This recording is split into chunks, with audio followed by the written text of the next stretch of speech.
عمران خان کے خلاف کس طرح کی کارروائی عمل میں لائی جا سکتی ہے؟ وزیر آباد میں واقعہ پیش آنے کے بعد زخمی حالت میں شوکت خانم پہنچنے تک راستے میں اپنی سیکیورٹی سٹاف نے عمران خان کے ساتھ ان کو تاہیر کروانے میں کس طرح کے حربے استعمال کیے؟ اعظم سواتی رو پڑے اور یہ ظلم ان کے ساتھ کس نے کیا، اس کے اوپر تفصیلی بات کریں گے۔ آج یہ بات 100% سچ ثابت ہوئی کہ دشمن کا دشمن جو ہے وہ دوست ہوتا ہے۔ کون کہتا ہے کہ پاک فوج جو ہے اس کو سلام نہیں کرنا چاہیے، مگر کچھ اور چیزوں کے اوپر بھی بات کریں گے۔ السلام علیکم، آپ دیکھ رہے ہیں گورکھ دھندا براڈ کاسٹ۔ آپ سے مخاطب ہوں۔ عمران خان نے میجر جنرل فیصل کا نام لیا اور کہا کہ یہ وہی شخص ہے جس نے اعظم سواتی کے اوپر ظلم کیا، باقی لوگوں کو تشدد کا نشانہ بنایا، ISI کے اندر ہوتے ہیں، پاکستان اساس ادارے کے اندر، اور شہباز گل سے لے کے مجھے مروانے تک وہ اس میں شامل حال ہیں۔ آخر یہ کون ہے میجر جنرل فیصل؟ یہ ایک طویل بحث ہے، لیکن پاکستانی انٹیلیجنس کے اندر ایک اہم پوزیشن کے اوپر ہیں اور راولپنڈی میں تعینات ہیں۔ عمران خان نے جب یہ بیان دیا تو اس کے بعد DGI/SPR کی طرف سے جو ہے وہ بیان آیا کہ ہم جو ہیں اپنے ادارے کا دفاع کرنا بھرپور جانتے ہیں، بالکل آپ جانتے ہیں۔ ہم حکومت سے مطالبہ کرتے ہیں کہ وہ عمران خان کے خلاف یعنی کہ کارروائی عمل میں لائیں۔ کارروائی کس طرح کی ہوگی، اور اس سلسلے میں کچھ ہی دیر کے بعد شہباز شریف جو وزیر اعظم پاکستان ہے وہ پریس کانفرنس کریں گے۔ کارروائی یہ ہوگی کہ ایک اور غداری کا مقدمہ بنایا جائے گا۔ کوئی بات اپنی ماننے کو، جرم تسلیم کرنے کو راضی نہیں، اور عمران خان حیران ہوں گے کہ جب حملہ ہوگا تو اس کے بعد کیا ہوگا، اور یہ ارادے نیتیں اس بات کا ثبوت ہیں کہ جیسے ذوالفقار علی بھٹو کو، جس طرح سے محترمہ بینظیر بھٹو کو اور باقی لوگوں کو مارا گیا، اسی طرح سے عمران خان کو بھی مارنے کا پکا ارادہ تھا۔ حملہ وزیر آباد میں ہوا، عمران خان زخمی ہوئے، گاڑی میں بیٹھے، ایک گاڑی میں وہ ہیں، ایک گاڑی ان کے آگے ہے، اور ایک اس سے آگے گاڑی ہے اسکواڈ، جس میں وفاقی حکومت کی جانب سے جو ان کو پروٹوکول تو نہیں کہہ سکتے، جو سیکیورٹی مہیا کی گئی ہے، وہ لوگ تھے۔ جب وہ راستے سے جا رہے ہیں تو بارہا مرتبہ جو ہے ان کو غلط راستے کی طرف لے جانے کی 3 بار کوشش کی گئی۔ 3 بار کوشش جب ہوئی تو ان کی جو اگلی گاڑی تھی، ان میں ان کے پیچھے 7 تو بانجے تھے، اس کی اگلی گاڑی میں بھی ان کے قریبی ساتھی تھے، تو انہوں نے کہا کہ رنگ روڈ کی طرف جانے کے بجائے اس سیکیورٹی کی گاڑی کو فالو کرنے کے بجائے ہم اپنے طور پہ چلتے ہیں۔ اگر ادھر چلے جاتے تھے تو 2-3 گھنٹے اور تاخیر سے پہنچتے۔ پھر جو آگے چیک پوسٹ جو ہوتی ہے، جو ٹول پلازے ہوتے ہیں، وہاں پہ پہنچے تو کس طرح سے راستہ کلیئر نہیں تھا، کہنے کے باوجود لیفٹ سائڈ پہ کروانے کی کوشش کی گئی، لیکن رائٹ سائڈ سے راستہ خالی تھا تو یہ ادھر سے نکل گئی۔ اور یہ کوشش تھی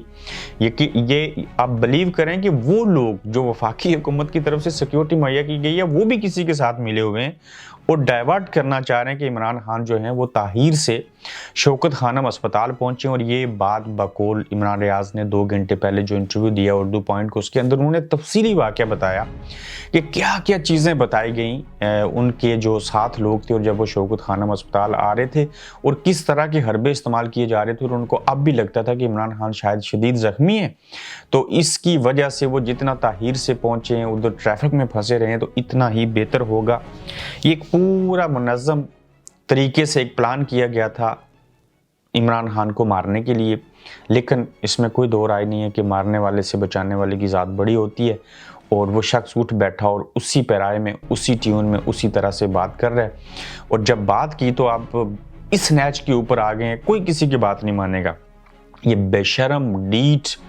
اور معذرت کے ساتھ کوئی اور لفظ استعمال کرنا چاہتا ہوں، یہ وہ لوگ بن چکے ہیں اور اب سرعام سامنے آ کے ساری چیزیں کریں گے۔ اس سارے عمل کے اندر ایک جملہ بڑا سچ ثابت ہوا کہ ہم نے سنا تھا کہ انڈین موویز کے اندر، کتابوں میں، مختلف بزرگوں سے سنا اور اکثر مواقعوں کے اوپر سنا کہ دشمن کا دشمن جو ہے وہ دوست ہوتا ہے۔ آپ دیکھیے کہ کسی دور کے اندر جو ہیں وہ نواز شریف اسٹیبلشمنٹ کے آرمی کے خلاف تھے، باجوہ صاحب کا، اور اس وقت کے DGI/SI جنرل فیض حمید کا نام لیتے تھے، اور عمران خان کا وہ ساتھ دیتے تھے اس وقت۔ پھر کیا ہوا کہ عمران خان آج ان کے مخالف ہو گئے اور نواز شریف جو ہیں وہ ان کے ساتھ مل گئے۔